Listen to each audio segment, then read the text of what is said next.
Rated T for teen.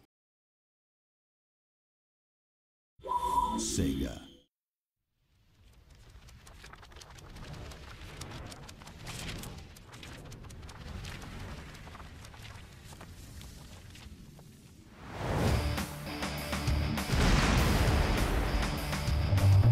Marvel really has led the way in terms of taking their brands and blowing them out and making them ubiquitous everywhere. Our relationship with Marvel has just been awesome. We've got a lot of people here that are really familiar with the Marvel Universe and actually the Incredible Hulk. I am a major Marvel fan, especially when it comes to the Hulk. I think they've developed some of the best comic book characters in the world. Edge Reality, what they bring to it is a real passion of understanding of what the Hulk is, and I think that's something that is really going to be true to the film too, and I think that's where the connection was for me, is the fun and playful side, the intense action, the anger. Like, there's a lot of different things that are fun and cool about the Hulk, and I think they understood that, and I think that's something that's, you know, going to go across both the movie and the game. With the impending feature film release of The Incredible Hulk in June 2008, Marvel needed a partner that could bring to life a video game interpretation of their Green Goliath.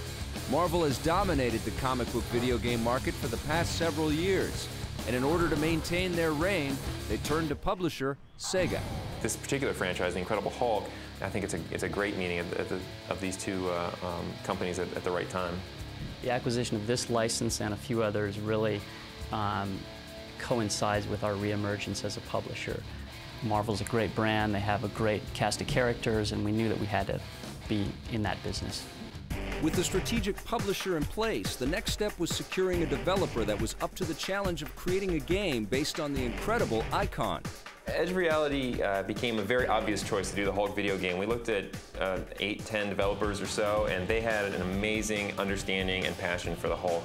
Edge Reality has definitely got a history of taking movies and working with the team making the movie and finding out what's the essence of the movie, what's the core there that's going to get people excited about it, what is the movie trying to explore, and then importing that to a game and then exploding it out and letting the player take that theme and explore it in the whole venue of a much larger game.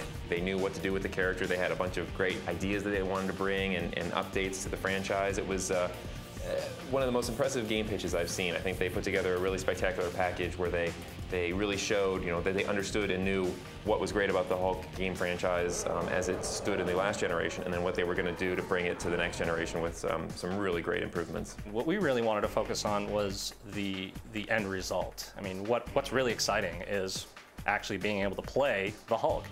And so we really focused on that aspect of it. With the trifecta in place, Edge of Reality now had to deliver on their promise. They're actually building the engine that we're using from scratch. It's something that they're making themselves. So what they're doing for us is giving us the ability to have a fully interactive Manhattan and making it fully destructible. Not only you can move across vertical spaces like on the ground, you can go up and down, and there's day and night cycles, so it's going to feel like a living, breathing city. Developing a high-profile property is not only exciting for the publisher and developer, but it can also have some unexpected benefits. As a studio, having a high-profile game like this is going to enable us to also attract a lot of high-caliber talent. Just like the roster of characters assembled on the pages of comic books, Marvel and Sega have selected a talented team of video game developers who know what makes the Incredible Hulk tick.